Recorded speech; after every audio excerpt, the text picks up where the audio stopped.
aku nampak satu kelibat, seakan-akan monyet sedang bertinggi dekat tingkap tu, tapi belah luar. Seakan-akan bertinggi. Aku masih ingat lagi. Assalamualaikum warahmatullahi wabarakatuh. Bertemu lagi dengan channel Inobi Trio. Tapi sebelum itu, izinkan aku untuk mempromosi lagu aku sendiri, dan aku harap semua dapat support.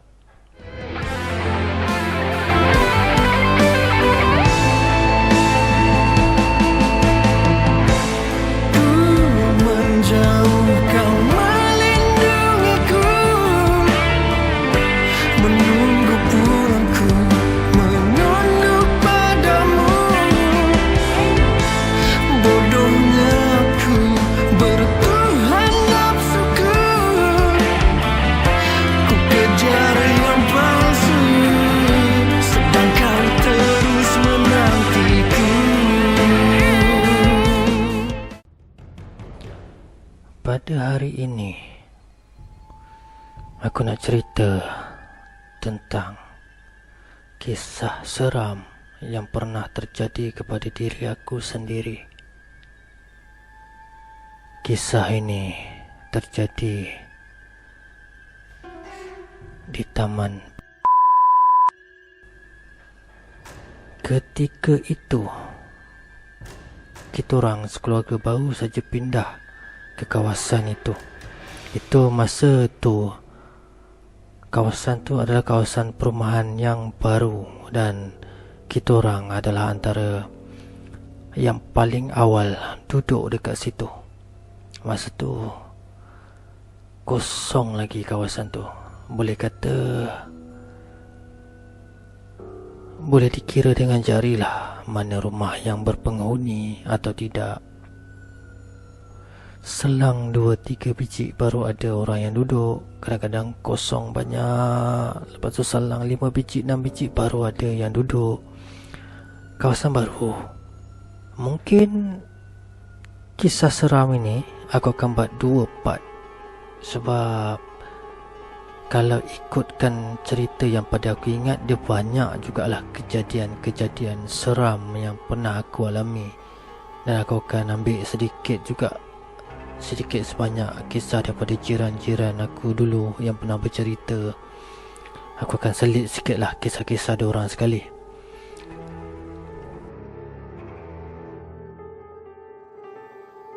Okey, kita straight to the point. Okey, kawasan rumah aku ni dulu, dia betul-betul bersebelahan dengan hutan tebal, hutan simpan frame. Memang tinggi hutannya, tebal. Boleh kata, kalau kata yang paling hujung, rumah paling hujung, jarak rumah tu dengan hutan tebal sebelah rumah tu, aku rasa tak sampai 100 meter pun. Sangat dekat. Mungkin 50 meter macam tu. Jadi, sebelum kawasan rumah dibuka, memang aku rasa ia adalah satu kawasan hutan yang sangat tebal, yang baru saja diterokai dan dikliarkan untuk membuat kawasan perumahan.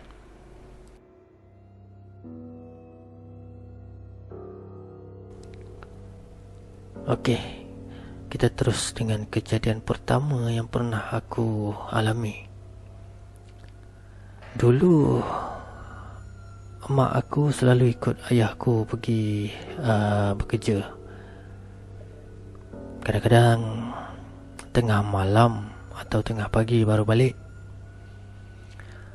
Pada suatu malam, aku masih lagi ingat, adik-adik aku dah tidur. Semua dah tidur, tinggal aku. Aku masih lagi belum dapat untuk lelapkan diri, dan aku masih lagi berjaga. Dan secara tiba-tiba, aku rasa macam seram datang. Aku rasa macam tiba-tiba takut. Bulu roma aku meremang. Jadi Aku tahulah kalau dah rasa macam tu, ada something akan terjadi. Dan memang betul. Tiba-tiba aku dengar bunyi seperti seseorang yang sedang memakai kasut tumit tinggi, high heels, yang biasa perempuan pakai itu kan. Aku dengar bunyi itu dekat depan rumahku. Depan rumahku ada bumbung, lepas tu ada pagar untuk letak kereta, kalau orang panggil garaj lah.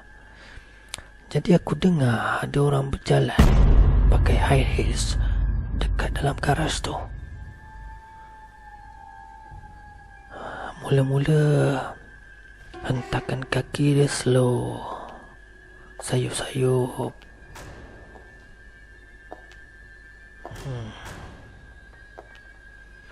Dan makin lama semakin kuat dan semakin kuat.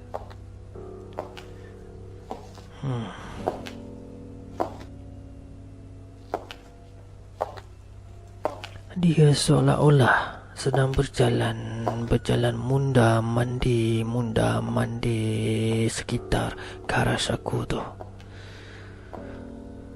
Aku cuba untuk berfikiran positif. Aku cuba untuk menolak segala fikiran yang negatif. Aku cuba anggap itu adalah jiran aku sebelah rumah, kiri atau kanan, yang mungkin sedang test kasut high heels.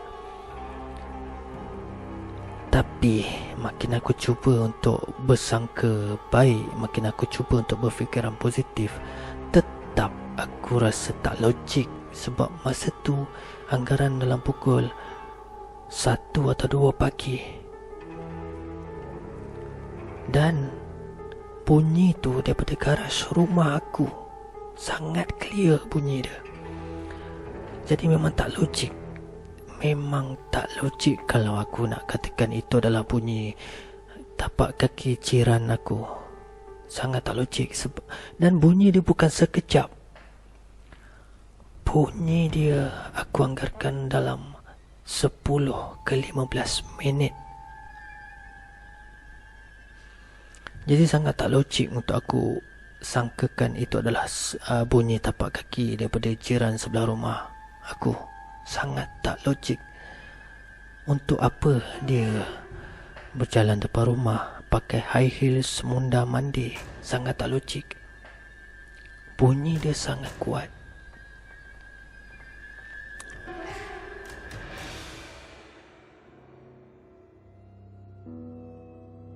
Kejadian kedua pula yang aku masih ingat, dekat rumah aku tu, acap kali, sering kali dan hampir setiap hari aku dengar bunyi seakan-akan 2-3 orang kanak-kanak sedang berlari naik tangga turun tangga, naik tangga turun tangga. Kuat. Bunyi sangat kuat. Dan kadang-kadang kalau aku dekat atas tu ada bilik depan, ruang tengah dan bilik belakang. Bilik depan adalah untuk bilik utama, bilik belakang sekali, bilik kedua, dan ruang tengah tu memang tak ada bilik lah, just kosong. Tapi diletakkan satu katil, di mana situ memang biasa aku tidur sana dulu. Dan aku dengar bunyi tu betul-betul sebelah telinga. Sebab tangga tu betul-betul sebelah dengan ruang tengah tu. Aku boleh dengar dengan jelas bunyi kanak-kanak turun naik tangga berlari, seolah-olah macam bermain kejar-kejar. Ini pun aku cuba untuk berfikir secara positif. Aku anggaplah jiran sebelah rumah juga yang berlari, naik turun.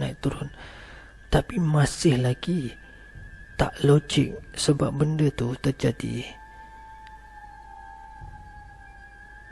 pun waktu-waktu yang sama, 1-2 pagi. Biasa budak-budak mesti dah tidur time-time tu.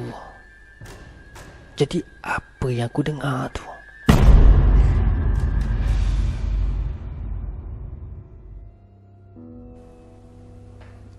Kejadian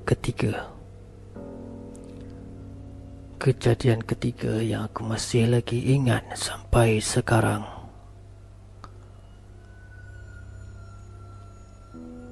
Kalau tak silap aku, waktu tu dah dekat-dekat maghrib, dah senja. Entah macam mana, aku macam seolah-olah tertarik, ataupun aku macam terpanggil untuk melihat ke satu batang pokok kelapa daripada rumah aku. So dia bertentangan dengan rumah aku dan dia belakang rumah jiran aku. Dia macam ada satu ruang tengah, jalan kosong, dan ada sebatang pokok kelapa dekat situ. Jadi aku tengok pokok tu macam ada something yang pelik. Bila aku amati, aku tengok betul-betul, aku terkejut. Aku nampak seolah-olah dekat atas dahan pokok kelapa tu, aku nampak seolah-olah satu kelibat, satu susuk tubuh berwarna hitam dan bersayap. Dan masa tu dia macam sayap dia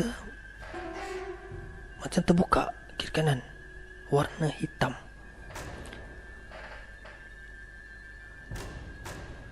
Aku tak tahu apa dia tu, tapi aku nampak dengan mata aku sendiri.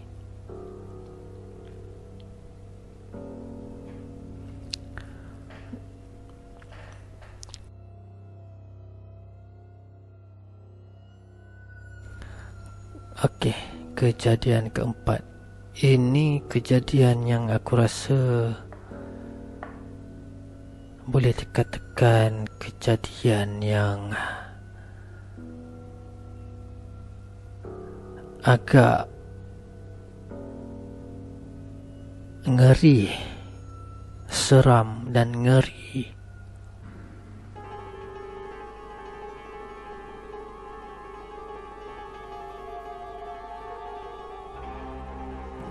Macam aku cerita tadi, mak bapak aku selalu keluar dulu. Mak aku selalu teman bapak aku kerja. Jadi malam memang biasanya aku dengan adik-adik aku je lah ada kat rumah. Satu malam tu,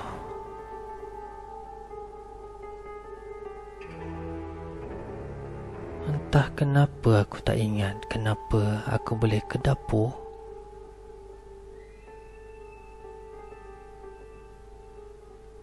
Dekat tingkap singkir rumahku ada tingkap, dan tingkap dia bukan macam tingkap zaman sekarang. Tingkap dulu yang jenis keping-keping tu, keping-keping yang kita buka pun macam ni, tutup macam ni. Okey, masa tu tingkap singkir tu terbuka, dan secara tiba-tiba aku pergi ke belakang dan aku nampak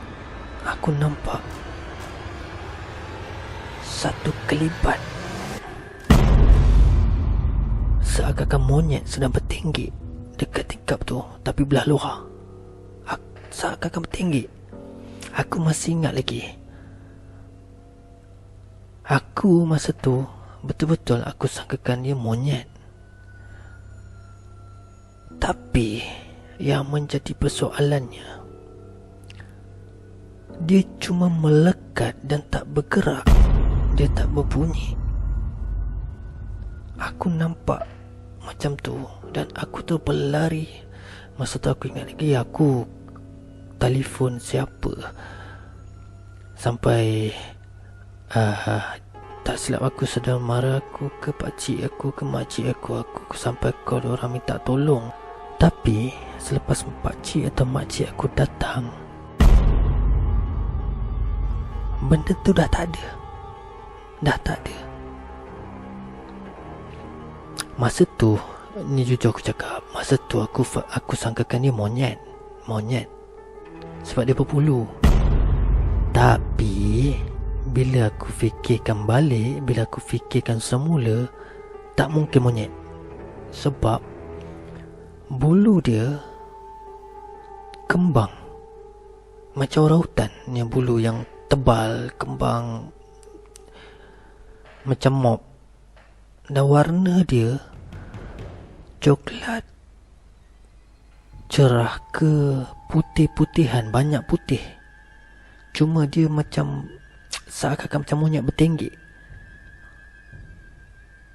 Bila aku sangkakan monyet, tapi bila difikirkan balik, aku tak rasa monyet. Sebab dia cuma duduk diam macam tu je dan tak berbunyi apa-apa bila nampak aku. Kalau monyet, dah tentu mungkin dia terkejut atau berbunyi, ataupun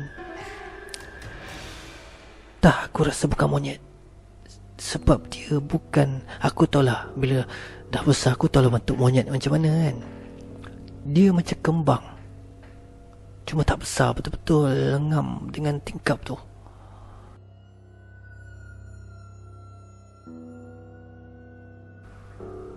Jadi itulah dia kejadian yang pernah aku temui dekat rumah lama tu. Ini ada lagi ni yang aku dah listkan, yang aku ingat dan aku kutip daripada jiran-jiran. Jadi apa kejadian-kejadian yang lain akan aku ceritakan dekat part 2. Jadi tunggu. Jadi sebelum aku undurkan diri, aku ingin berpesan lagi sekali, ingatkan lagi sekali, janganlah sesekali kita takutkan selain daripada Allah Subhanahu Wa Taala. Setan, iblis, jin ni sesuatu yang sangat tak layak untuk kita manusia takutkan. Kita hanya layak takut kepada satu, iaitu Allah Subhanahu Wa Taala. Jangan takut kepada yang lain. Percayalah,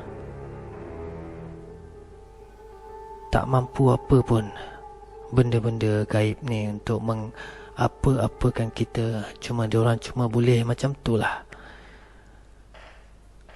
menakutkan kita melalui bayangan, bunyi-bunyian, penampakan. Tapi selain daripada tu, diorang tak mampu pun buat apa-apa. Jadi jangan pernah sesekali takut. Okey, itu saja. Jumpa lagi minggu depan untuk part 2. Assalamualaikum warahmatullahi wabarakatuh.